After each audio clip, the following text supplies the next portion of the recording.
Matty Martin. How you going? I'm good, bro. How are you? I'm well. Thank you. That's good, bro. Muay Thai, it's a massive part of your life, you would say?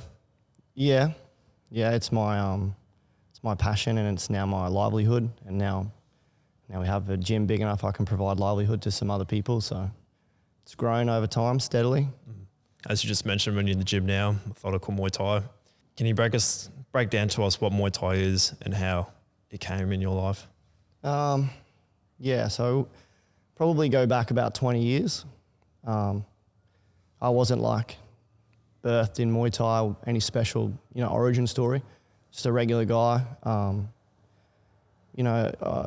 Aussie, raised here, small regional town. Left school, got an apprenticeship, pretty standard in this city. Had mates come that will, when you're a young fella, you're a bit pent up and you want to tussle a bit and find out, who's got what, and you always got those questions in your mind, and it's exciting. Fighting's exciting, especially to that when I was young. Everyone was into it, and I had friends that trained, and they were like, "You got to come down." And I was nervous. I was like, man, I don't know if I can do that stuff for real. We just muck around with our mates. Do you know what I mean? And eventually they were like, I'm coming to your place, I'm picking you up.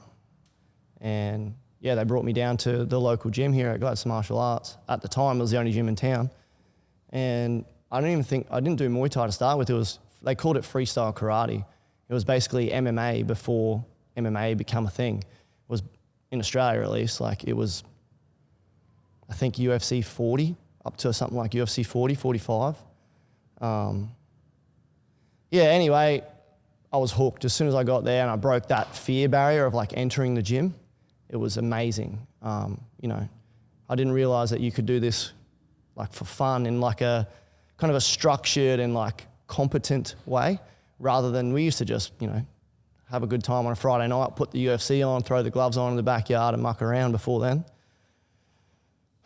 So I guess a lot of young fellas can relate to that. That's certainly how I started. And then, I just got hooked, and there was classes on 4 days a week or something, and I just went to every single one of them.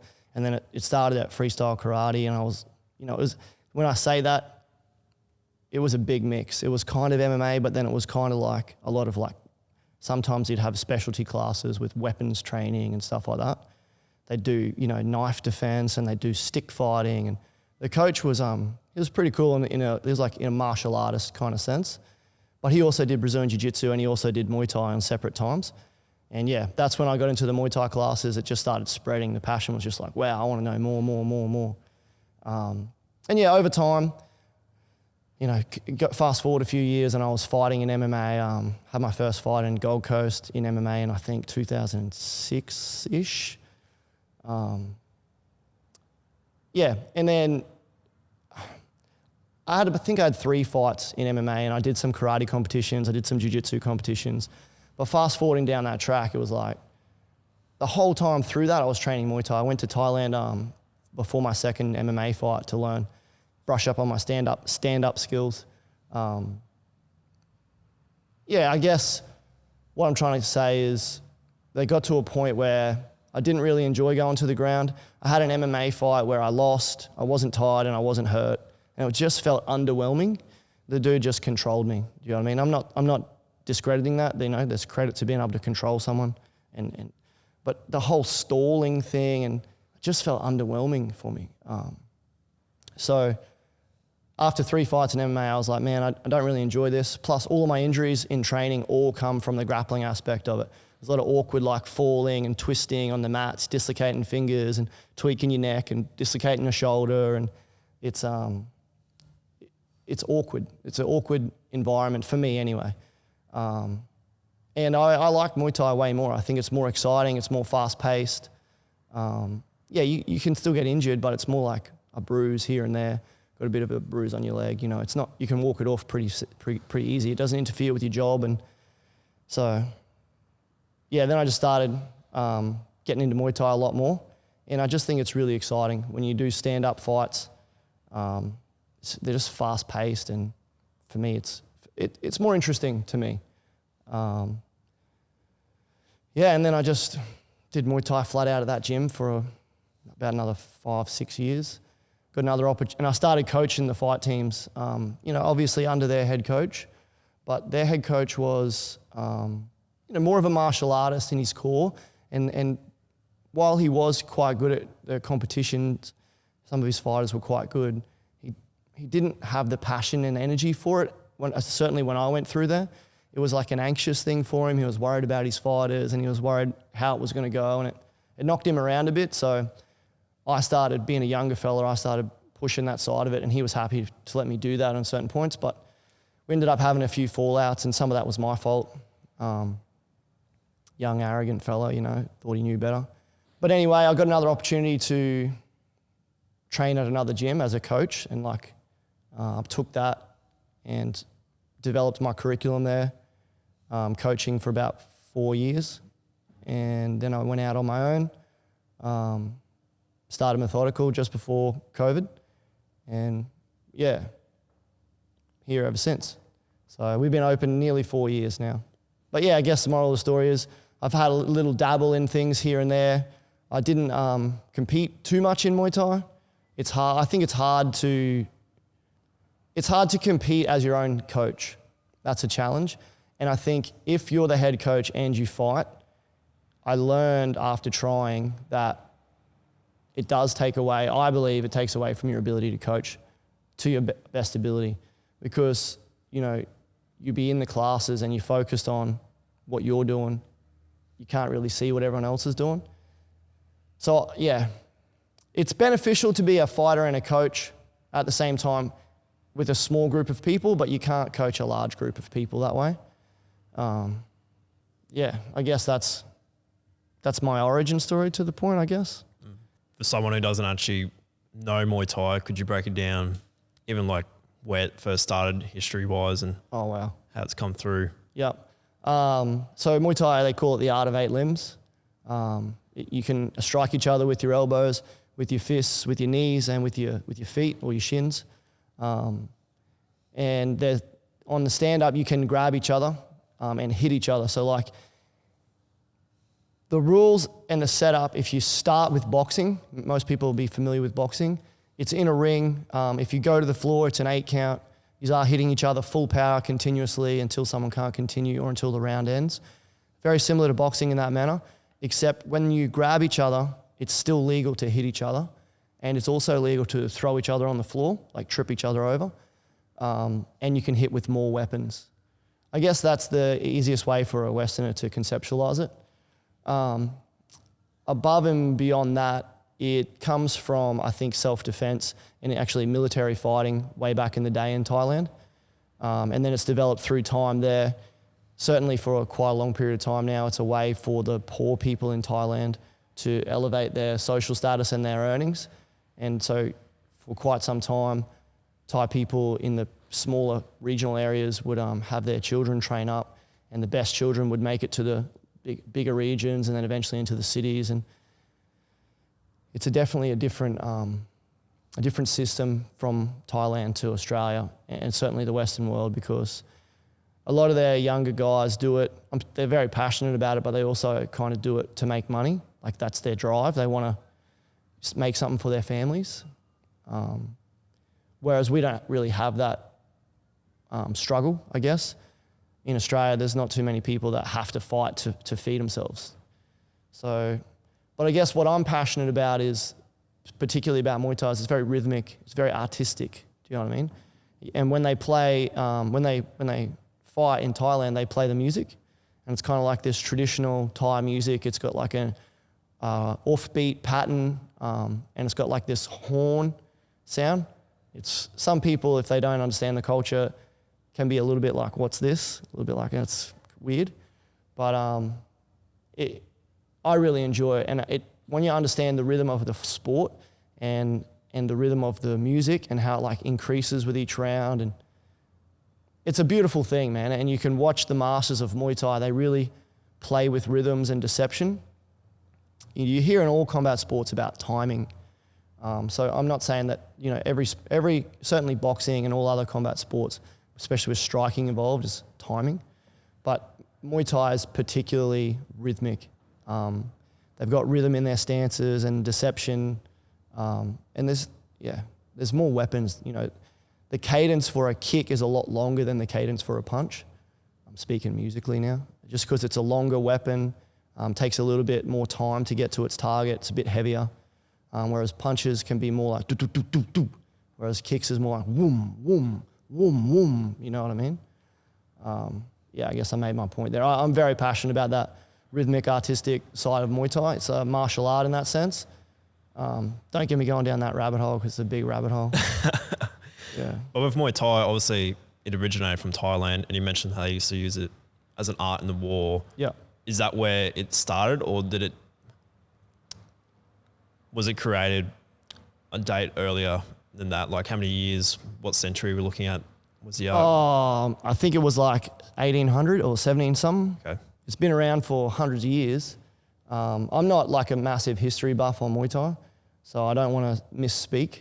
But I do, I'm aware of a pretty famous like story in the history of Muay Thai. Thailand used to be at war with its neighbours. I think it was Burma, now called Burma, that they were warring with at this period of time, and they got some of their military guys got captured as prisoners of war in Burma, and the king of Burma, they have this Burmese fighting style. I forget what they call it. It's got like headbutts and stuff in it as well.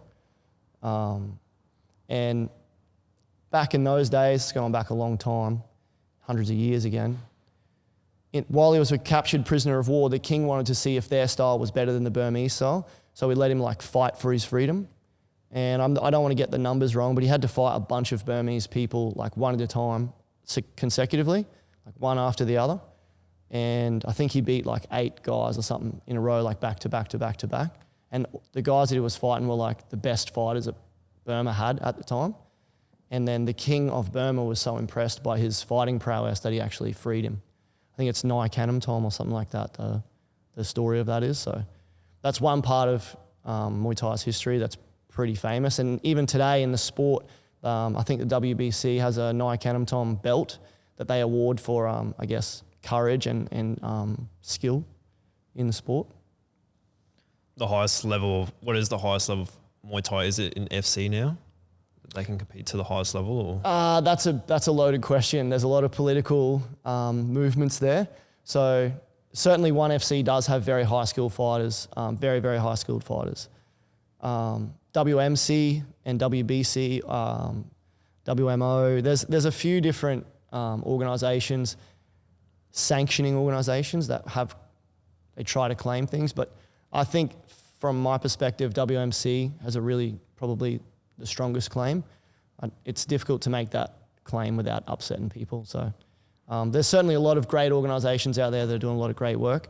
But yeah, if you wanted to watch elite Muay Thai, Rajamnern Stadium, Lumpini Stadium, ONE FC, there's a few great organisations in Thailand. Here at home, Rebellion, Eruption, Muay Thai Grand Prix. There's a lot of them that you can get down on, depending on what level of the sport you want to see. ONE FC rivals UFC, which I think a lot of people know. But ONE FC's actually got a lot more viewership, but it's a cheaper cost of entry, whereas UFC has a very high cost to do their pay-per-views. So UFC probably makes more money currently. But ONE FC, I think, has like triple or quadruple the audience size. It's huge all through Asia and that. And because of that, ONE FC doesn't do just purely MMA. They do, grappling only stuff, and they do Muay Thai only stuff and kickboxing only, as well as MMA. With your own journey, like you said, you opened the gym just before COVID. What was that like, trying to hustle through that? Very unexpected. So I basically, I was looking for a lease, and I was going on holiday, and I had this place kind of in negotiation, kind of locked in. And then I was like, all right, I got my location set. I can't get into the location for a couple of months because of the changeover issues with, how leases work. And I was like, once I start this business, I don't know when I'm going to get another holiday. So we went over to, my wife is Brazilian, so I went over to see her parents. And I didn't really know about COVID until I got on the plane. Like we were landing in, I think, Chile, We kept hearing all this speak in the airport about COVID and it's happening in this country and that country. And then we were in Brazil and it just started to grow. And I was like, oh no. And when I got back home, it was like full on lineup, masks on, everything. Like, yeah, testing everything. You had to tracking everywhere you're going to go. And yeah, before we even got to have our first member class in this gym, it was full lockdown. Yeah, it was tough having a lease and not being able to make any income. And I think when I opened this joint, I was only 16 members that come with me from my previous coaching. So yeah, well, took some courage. Yeah, well, a lot of them your own personal fighters at the time. So because I've been coaching at a previous place, I've been paying rent at another gym and kind of running my own curriculums. They had more of an MMA, jiu-jitsu gym, and then I would do the Muay Thai side of it, and we'd come together sometimes on the MMA stuff.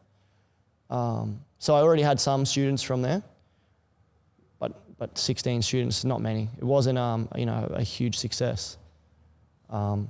16 people basically came with me from there. And yeah, they were my personal students, It's been a real privilege to see some of them grow over the years and where they started to where they are now.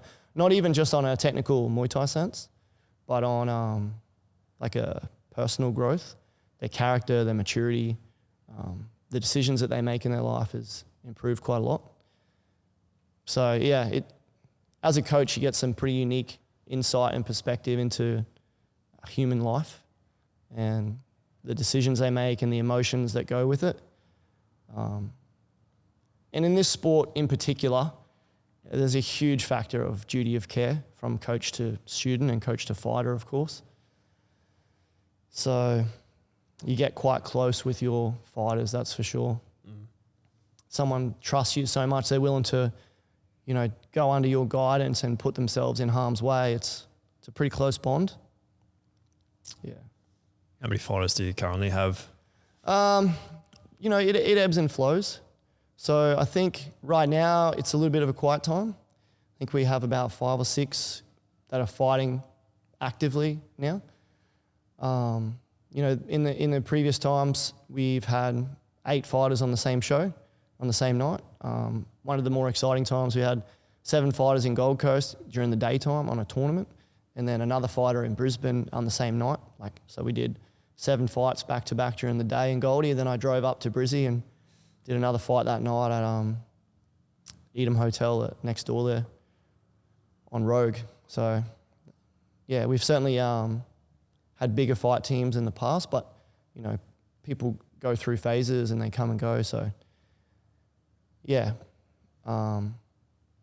we certainly have a lot of members now, and there's a lot of guys coming up through the ranks. So we're looking to see that fight team grow again. But yeah, right now it's a bit of a lull. We've got some huge fights coming up for the fighters that we do have.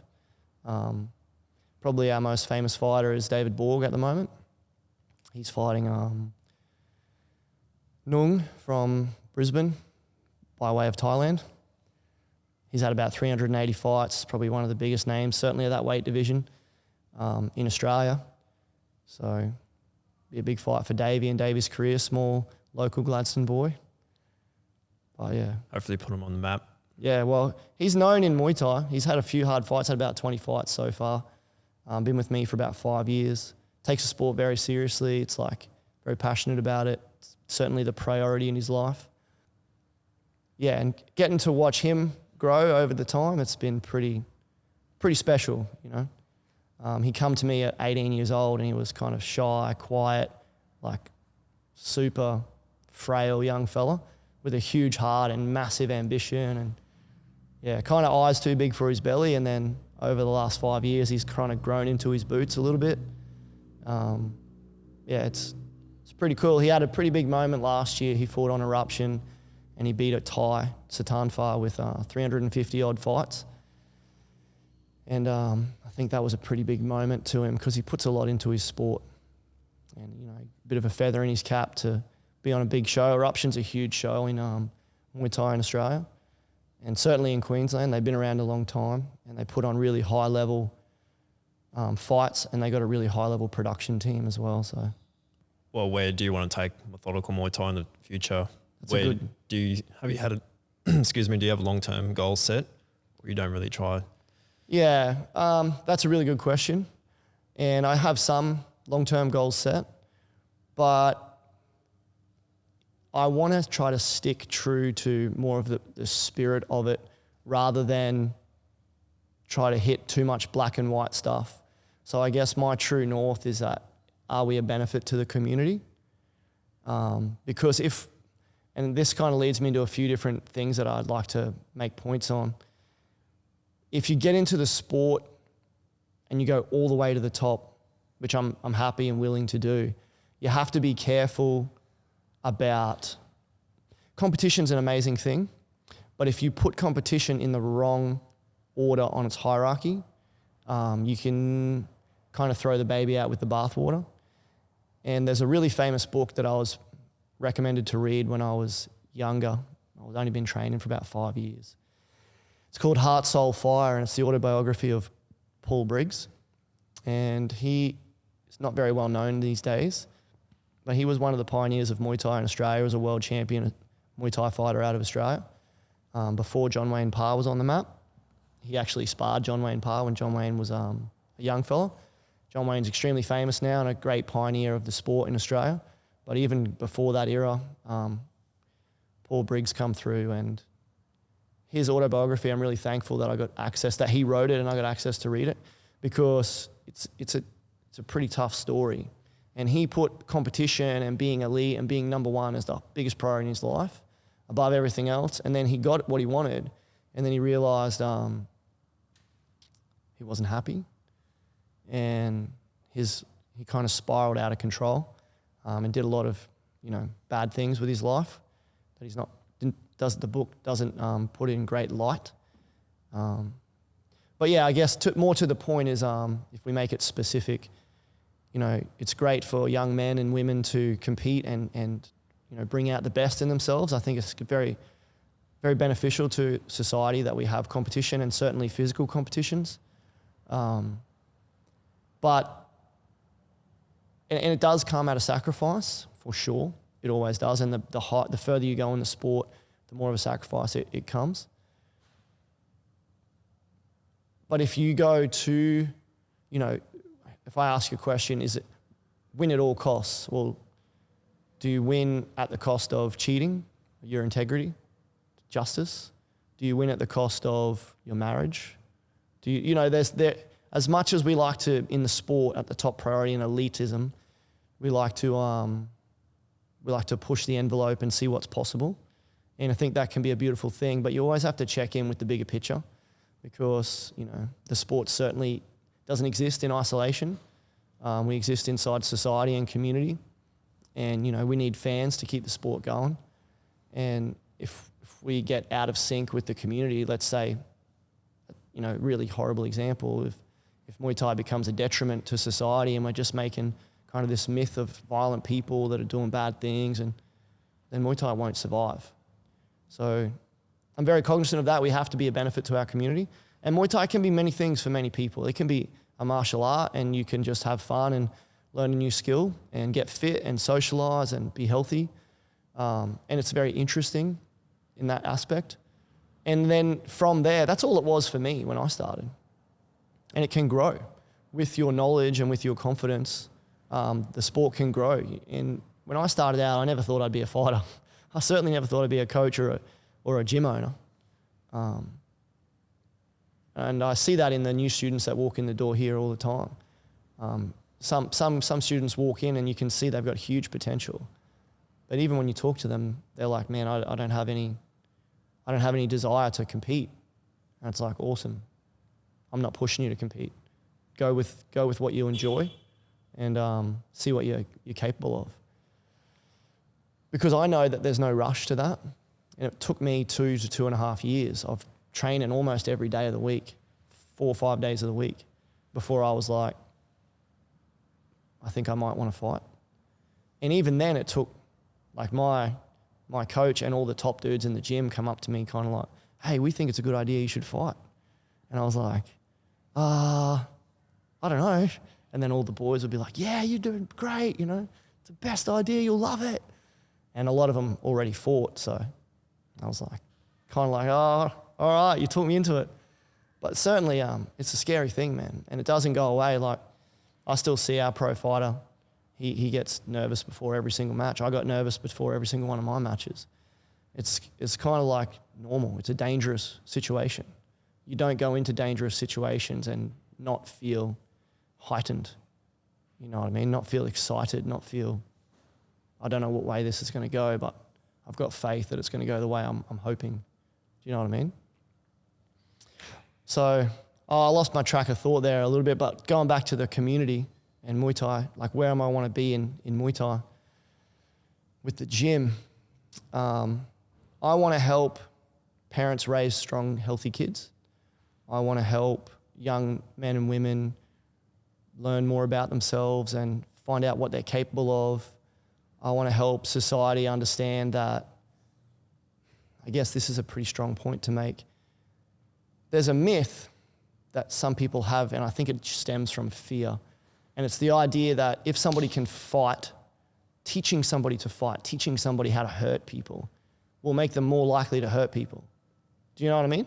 And I mean in a context of outside of the sport. And in my experience, the exact opposite is true. You know, okay, let's go. You happy to go deep into this? All right, let's go deep into this.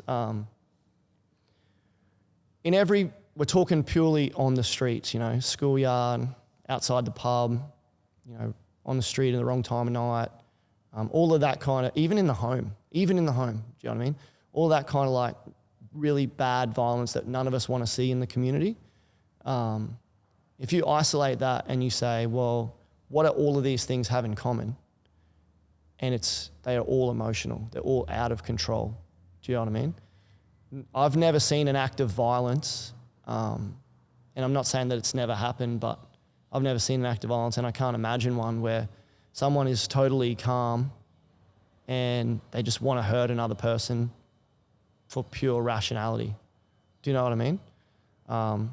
All of the violent acts that I've seen, people are blowing up. Yeah, you know, a lot of times they're intoxicated or, you know, drugged in some type. If not, they're super angry. If not, they're super envious. A lot of ego as well. A lot of ego, yeah. Yeah, super prideful.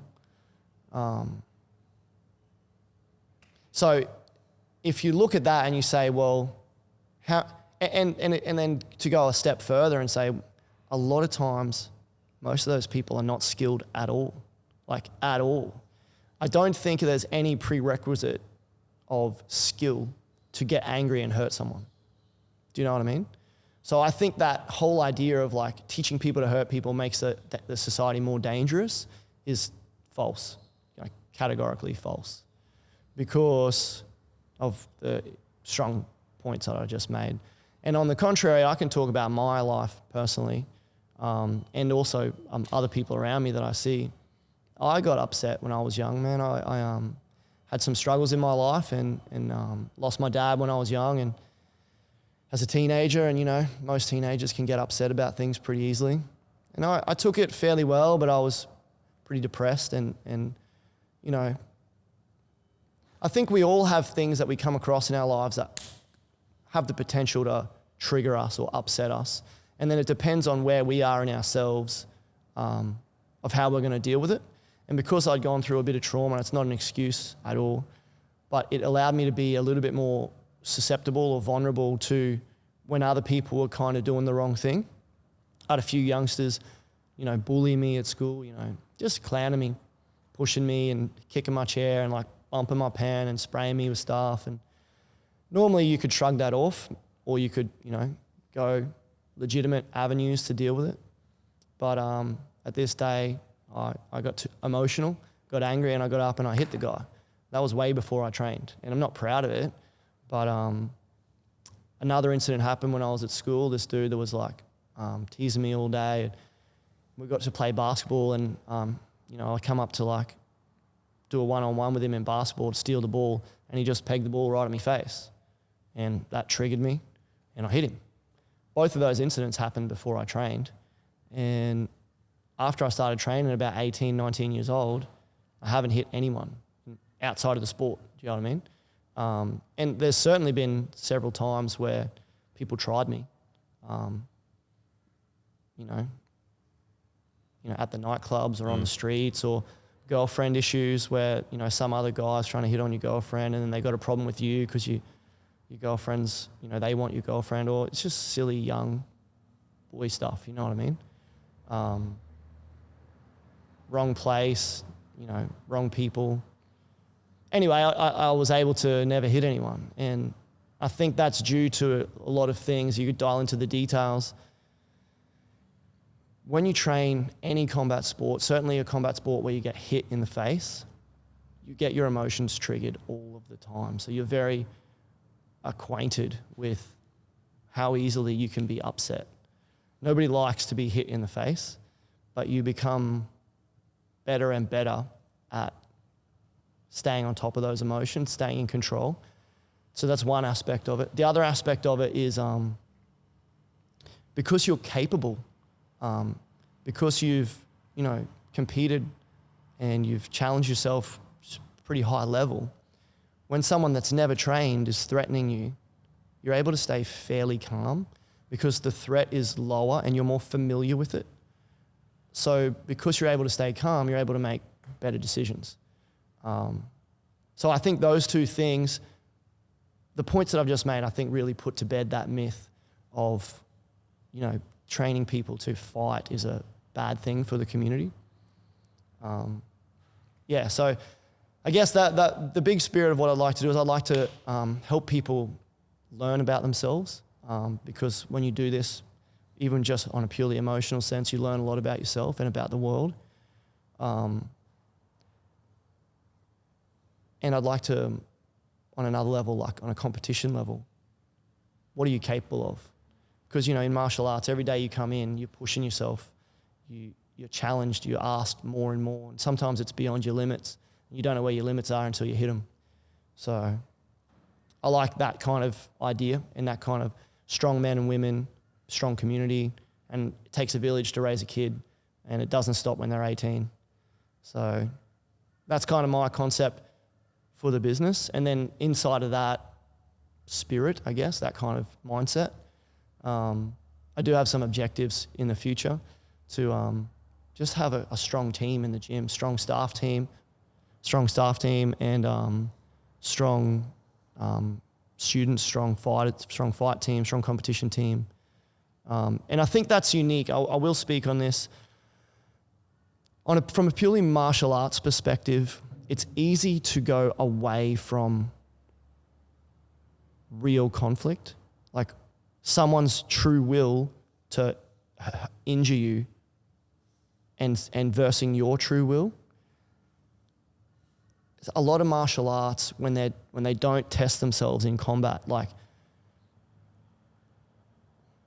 the more you water it down in terms of like there's no will at all, it's a point system only, and all I'm trying to do is touch you in a certain spot or put you in a certain position and I've got a point, it takes the will away from the challenge, and you can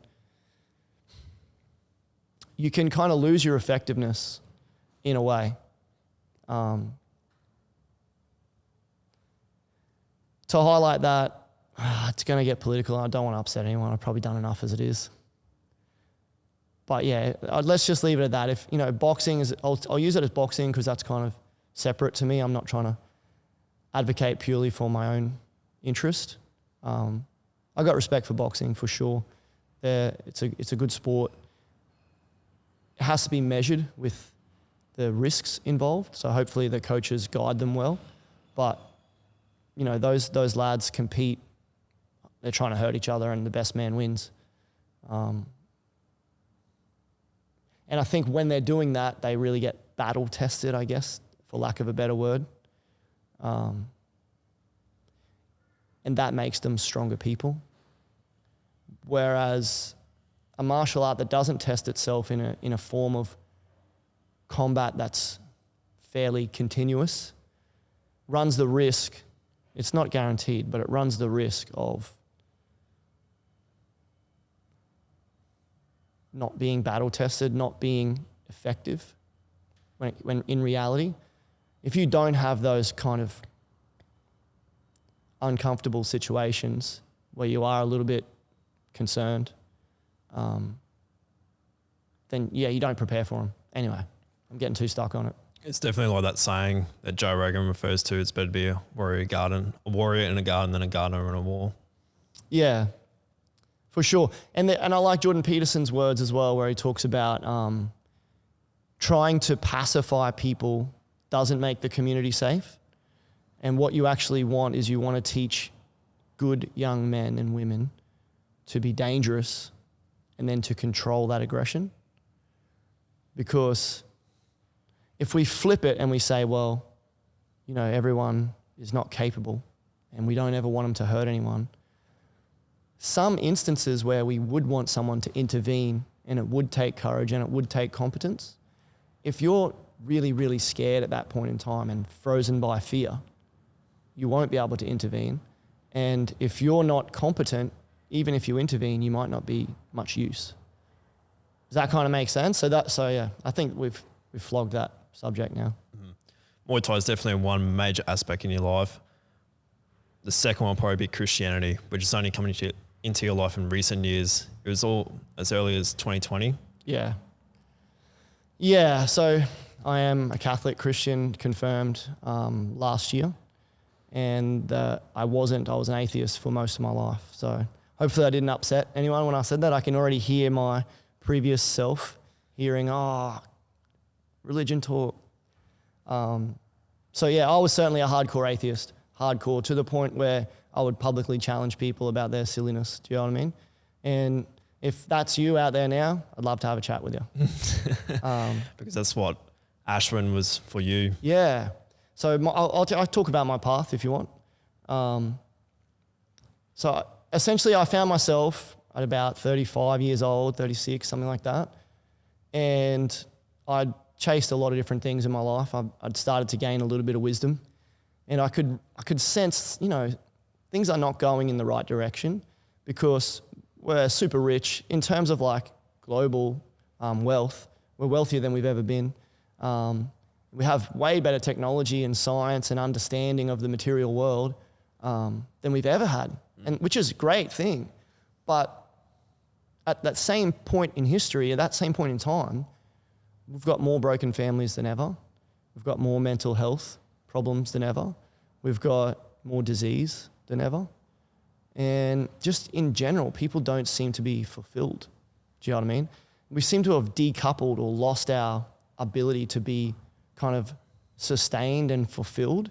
We kind of look at more fleeting pleasures. Do you know what I mean? Like, this is fun. Let's do that. That's interesting. It's exciting. It's like fleeting, kind of like we've kind of lost the ability to hold on to what sustains us meaningfully over time. So I found myself there, but I didn't know why.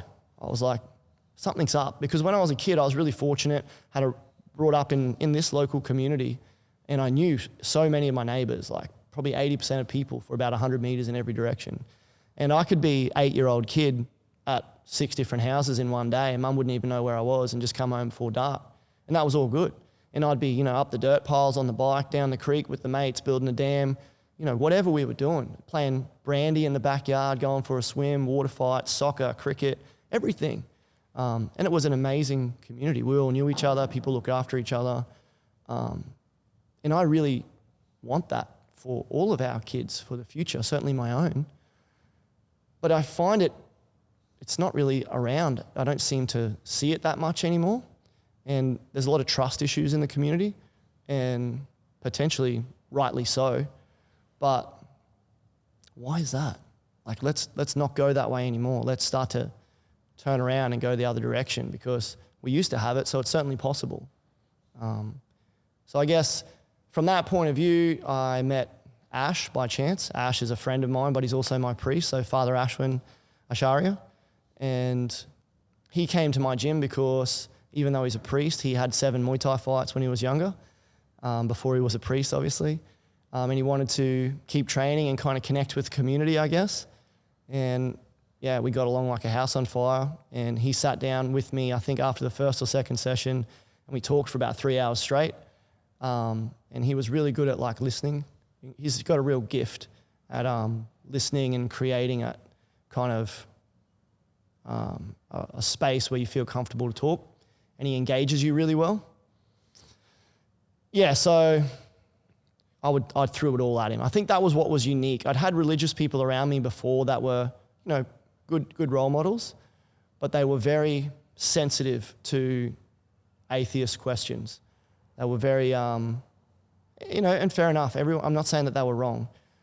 You got to protect your faith. Do you know what I mean? But what I needed was someone that was so strong in their faith that I could literally throw the kitchen sink at them and they wouldn't be rattled. And then it's not that he convinced me necessarily, but it's that he helped me grow my curiosity. And he helped me realize that the cartoon version of Christianity that I had been fighting all of my life was inaccurate, and that's not the faith that he believed in.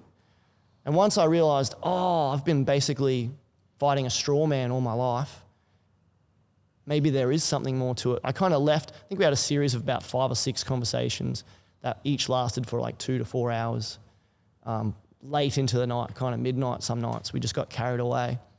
And I left that with this question of, wow, was I wrong? Could this Christianity be true? And that's not an easy question to answer. That's a very difficult question to answer. And I can speak on great depth because I was such a skeptic for so long, I basically left no stone unturned. I don't think that's fully true, but I did overturn a lot of stones, probably more than everybody else that I've met. So going down that path, I guess the first thing that really ripped me in was that as an atheist, you think you've got no skin in the game. You feel like religion's separate to you and it's kind of like a game for silly people that it's not for you. And when I realized even Jordan Peterson helped a lot, because Jordan Peterson comes at religion from a secular perspective with a psychological lens and purely practical means. Now, I will critique Jordan. I think he needs to go further than that. But that is very, very helpful to a lot of people and a huge part of why I was able to bridge that gap from where I was to where I am. Good on him for doing what he does. What he made me realize, he talks about like the guiding principle. And he says, let's redefine God as just like purely the guiding principle. Meaning, what's the highest priority in my life? What will I prioritize above everything else? Every day we've got limited time, limited energy, limited attention. What are we going to put that into? And they're always going to clash. This person wants that, this demands that. Which one are you going to choose? So we have to have a guiding principle, and many of us don't know the answer to that question. What is our guiding principle? But even if you're unaware of what that is, you've got it. You still make a decision on what you spend your time, effort, money, what you prioritize. You're always making decisions, even if you don't know why. And what I realized as I started searching was my worldview was not coherent. So I would hold a view on one thing and a view on another thing that were kind of contradictory. But I wasn't aware of it because it was all compartmentalized. It was like, I see this over here and that's not related to this, and I see that over here.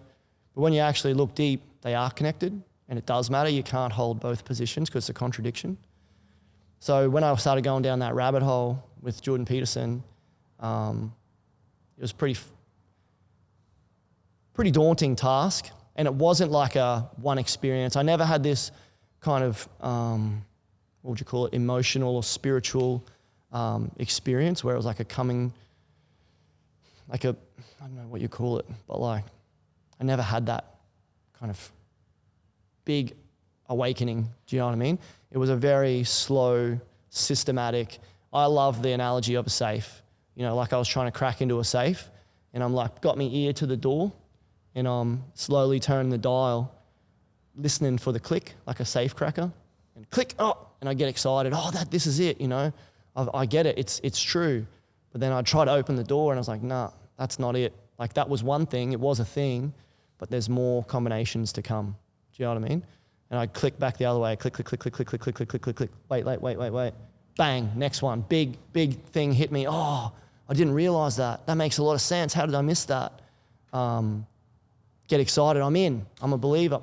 Nah, still not in. And that might have happened 8 or 9 times over the course of about a year and a half. And, the saying is, seek and you will find. Absolutely true. The problem is people don't seek because they've got this straw man, this cartoon Christianity. It's like absurd. How could you believe that? Well, I'd just like to ask those people a few questions. Number one, how do you think very, very successful and intelligent scientists believe in Christianity? Because they're not fools and they don't discard science. It's not in competition, and there's so much evidence for that. So science and Christianity are not opposed. And there's a lot of very intelligent people that are Christians, like actual full Christians. That's one thing. The other thing is, there's a lot of them. People talk about how could you believe in a miracle?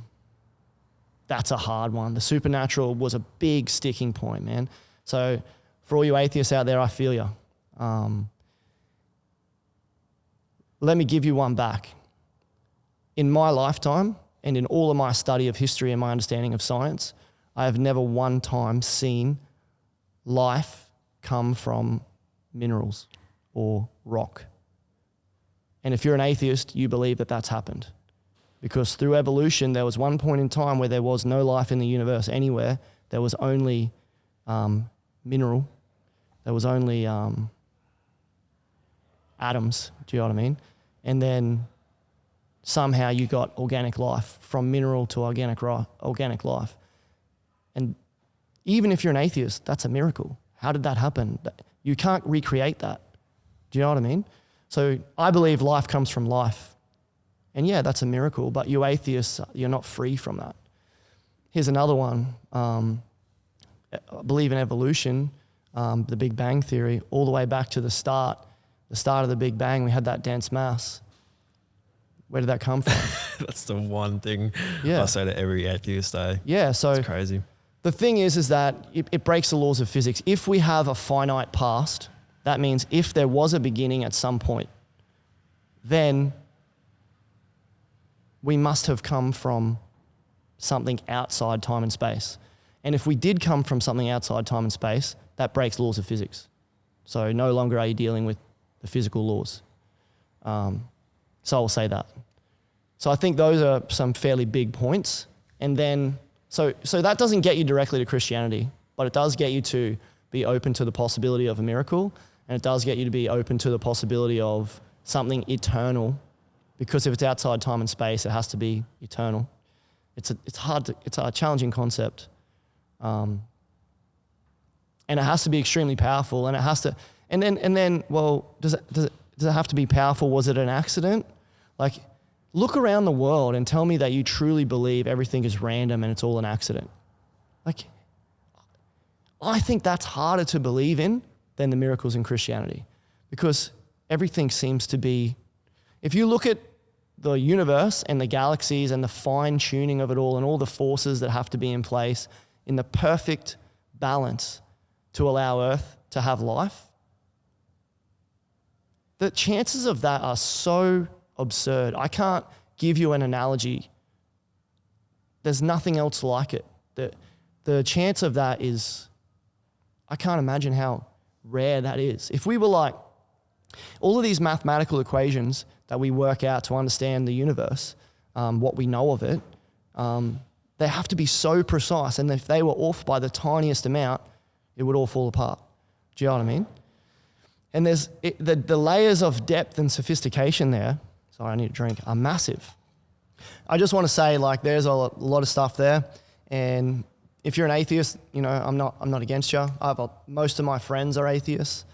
And I know it's daunting to think about that sort of stuff, but it's worthwhile. So on the other end of it, after all this time seeking and studying, and eventually you get a point, and I want to speak on this before I move on, eventually you get to a point where you realize, I'm searching for proof. There is no proof. What I mean by proof is To prove something is to say that it could never be any other way. There's only one possibility, and this is it. Do you know what I mean? I have not yet found proof of the Christian God, but I have found a lot of evidence. And I think that all of us use evidence to make decisions every single day.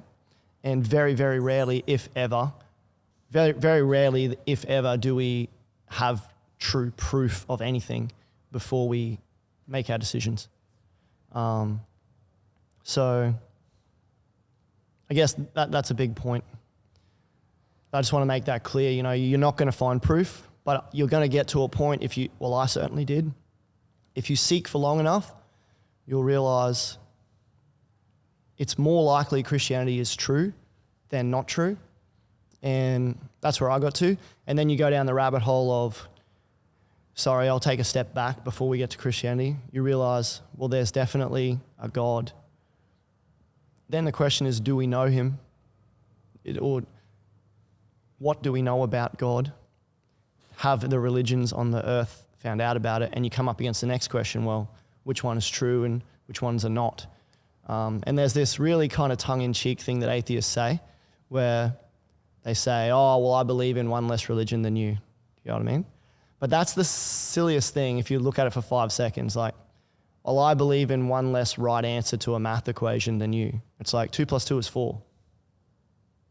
Do you believe in one less answer than me? All the other numbers are wrong.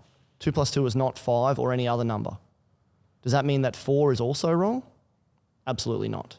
It's ludicrous. Do you know what I mean? So I just think that that's an argument that I've heard that's all of these arguments that are dismissive, like very, very obvious dismissive arguments against religion. I'd just say, hey, take a minute and look at history. Take a minute and look at the really, really intelligent people around you. There's more to it, brother. That's all I'd say.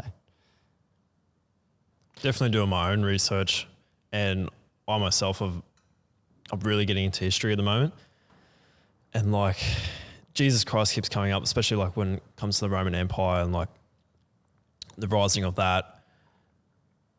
But the one thing that stands out the most for me, especially with Jesus Christ, is at that time, you know, it would have been like 30 AD or whenever Jesus was crucified. That at that time, there were only 10 documents on Tiberius, who was the Roman emperor at the time, the most powerful man in the world at that time. There was only 10 documents on him, and there were 40 on Jesus Christ. It was 4x on a man who was simply doing just miracles around Israel. Yeah. So the question, the way that I would say it, how I would phrase it is, why is there so many more documents about a man? If it's not true, why is there so many documents about him? Like more than the most powerful man on the planet. Do you know what I mean? Like if there's so many documents about Tiberius, there's 10, and there's more about Jesus, there must be a reason. People are back in those days, it's not like everyone was just writing journals. It's not like, you know, uneducated people had access to that sort of stuff. It was very, very men of prestige that would be writing. Do you know what I mean? Men of integrity that would be writing. So these people believed it. And then you just look at the martyrs, man. I think the martyrs is... let's talk about Christianity and why I'm a Catholic. I think if you look at the martyrs in history, there's way too many people that died for a lie if Christianity was not true. Thousands and thousands of people across a very long period of time in all different places of the world that were told to denounce Christ and they would live. And they didn't denounce Christ. They went to their death holding on to their faith. And I think that people's behavior can speak very strongly. And again, the atheist loves to go, oh yeah, they were just crazy people. Well, I don't believe that. Let's take a lesser example. This isn't martyrs, but if you look at the Catholic Church, it's a 2,000-year-old institution, and essentially 99% of them, or an extremely high percentage of them, are celibate because you have to take an oath of celibacy to be a priest. So there's many, probably 100,000 men or something or more that have kept the faith alive, kept the institution alive, that have taken vows of celibacy and had no children.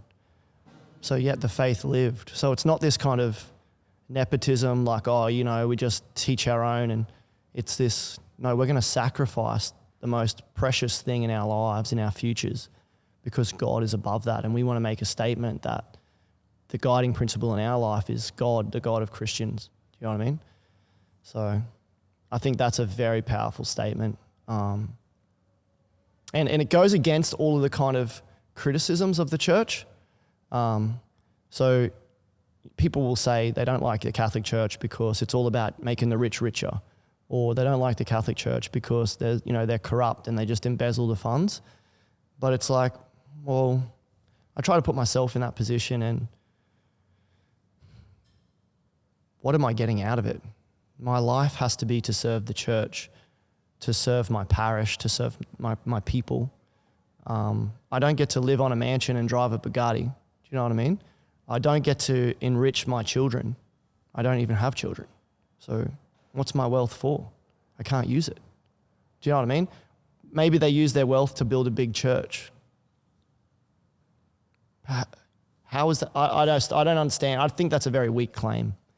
And you know, people criticize the church a lot, but there's a lot of so much good the church does, and people don't realize like how much comes from Christianity.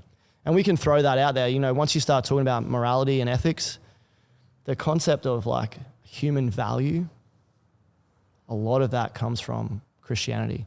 Like and that didn't used to be the case. People, even the concept of forgiveness and mercy, that's a virtue in Christianity, but it's not a virtue in atheism. And if it is, it's because you're borrowing from Christian ethics. People don't realize, like, there's so many atheists that are like, yeah, this is right and this is wrong. Well, where do you get that from? Where does your conscience come from? Like, as a Catholic, I would say that the Aboriginal Vicar of Christ is your conscience. So we all kind of have some understanding of what's right and wrong. But what I would go further and say, there is an objective morality, which is, we get that from our lawgiver, which is God. Because, and that might be a big claim, but what's the alternative? The alternative is that nothing is truly wrong. It's only opinion. Do you know what I mean? Because if there is such thing as definite wrong and definite good and definite evil, how are you measuring that? And who decides what it is? Because a lot of us disagree on some of us, most of us disagree in a civilized society on the big tickets, right? But even that's not a given. Go to a court of law, you're going to swear on the Bible. That's what it was built off. So even then, you're standing on the shoulders of giants with the Christian ethics. But I guess I'm getting lost, but you kind of get the point I'm making. And if you've got questions in that, probe me, man, because it's a lot easier for me to kind of be in conversation than try to pull it all out of my own thoughts. So if you've got a question, challenge me on it. Another time, I reckon we might specialize more in the Christianity in that path. Another thing I wanted to mention was something from Jordan Peterson, how he talks about the Bible isn't a book, it's a library. And it's all these, would you say that they would be documents from all over the world and put into one? Yeah. It's not just from all over the world. It's in a fairly small area. It's like around the Judean area, but it is over a long period of time. I don't know the exact years, but it's like 1,500 years plus that the Bible was written, from the Old Testament to the New Testament. But as far as like geographical location, it's not a massive area. I don't want to put a measurement to it, but in my head, it's something like 300 kilometers or something like that, maybe 500 kilometers or something. But yeah, it's certainly not like global. It started in a really small place, and that's a critique as well. People are like, well, why didn't it happen in another way? I don't have all the answers, but it had to start somewhere. And how else if you look at the uniqueness of the story, it's very, very in depth and very, very detailed. The most published book in the world is the Bible throughout all history. So there's something to it. You can't just dismiss that. You can't just say, oh yeah, nothing to learn there, that's silly. And I did that for a long time, and I was a fool. So there is certainly a lot of things that will challenge you and your rationality in the Bible, but you just have to be careful that we like to invent ourselves. And I'll give you something that happened very recently. I think it was even this week. Richard Dawkins, who's one of the most famous atheists on the planet, very intelligent scientist, he actually came out publicly just this week and said he actually is a cultural Christian. He really loves all of the things that come out of Christianity, but he doesn't believe a word that's in the Bible. So it's like, you don't get that from nothing. That doesn't come by accident. Do you know what I mean? So I just feel like that's a cop-out. You want to get the fruit from the tree, you've got to grow the tree. You can't just say, I like the fruit, but I hate the tree. Do you know what I mean? Like, that's even a saying in the Bible, know the tree by its fruit. And you can say that in my life too. Like, as we were talking about my journey in Christianity, like, I learned all this stuff, that's all well and good. But then I started changing the decisions that I made because I changed the beliefs that I had. And my life got better. Like, all of these problems that I had that were kind of like me problems, just kind of solved them. Fears went away. Things started to make more sense. Relationships got easier. Less disagreements. And more peace. So more motivation too. So for me personally, I'm answering these questions rationally and logically for it goes together. But I'm also learning that we don't stand on solid ground when we think. A question for these guys would be, is the only way to know anything through the scientific method? And if that's the case, how can you know that love exists? Why do you get married? Do you know what I mean? Like, there's so many things that we take for granted that are directly out of religion that I don't know how you can reinforce them as like concrete foundation without religion. Yeah.